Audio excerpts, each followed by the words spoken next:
شانتی کے پیغام کے ساتھ سمن طور حاضر ہے. یہ زمین اپنی زمین ہے، یہاں رہنے والے سارے لوگ اپنے لوگ ہیں. باولپور میں توہین رسالت کے الزام میں ایک مقبول استاد کے اپنے طالب علم کے ہاتھوں قتل ہونے کے واقعے کے بعد ایک دفعہ پھر توہین رسالت کا قانون زیر بحث ہے. تعزیرات پاکستان میں قوانین اپنی شمار سے جگہ پاتے ہیں. مثلا تعزیرات پاکستان سیکشن 105، 210 وغیرہ. وقت گزرنے کے ساتھ کسی بھی قانون کو اس کے شمار کے بجائے ایسے نام سے یاد کیا جانے لگتا ہے جو ظاہر کرتا ہے کہ وہ قانون کس جرم کی مد میں تشکیل دیا گیا تھا. تعزیرات پاکستان سیکشن 295 جیم ایک ایسا قانون ہے جسے عرف عام میں توہین رسالت قانون کہا جاتا ہے.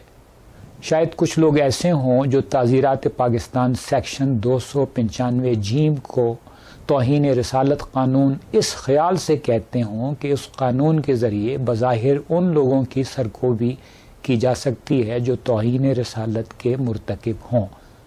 مگر میرے جیسے بہت سے لوگ توہین رسالت قانون کو اس کے اس نام سے اس لیے پکارتے ہیں کیونکہ یہ قانون از خود توہین رسالت ہے.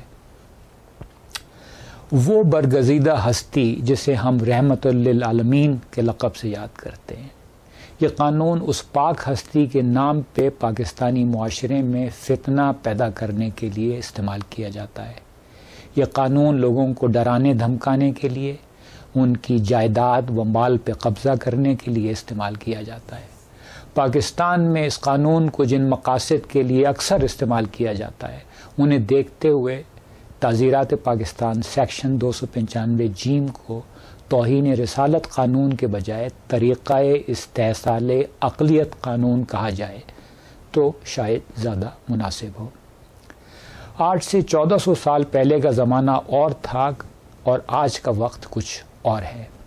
8 سے 1400 سال پہلے لوگ چھوٹی چھوٹی آبادیوں میں قبیلوں کی صورت میں رہتے تھے اور ہر قبیلہ اپنے لوگوں کی حفاظت کا کام خود کرتا تھا. معاشرتی ڈھانچہ کسی مرکزی نظام حکومت یا قانونی نظام کا متحمل نہیں ہو سکتا تھا. معاشروں میں تعزیرات کسی کتابی شکل میں نہ تھے کہ ملزم کو پکڑنے کے بعد قرار واقعی سزا مل سکے. پولیس کا نظام نہ تھا. لوگ اپنے طور پہ ملزم کو پکڑ کر قبیلے کے بڑے کے سپرد کرتے تھے، پھر وہ شخص اپنی عقل و حکمت سے جرم کی سزا مقرر کرتا تھا.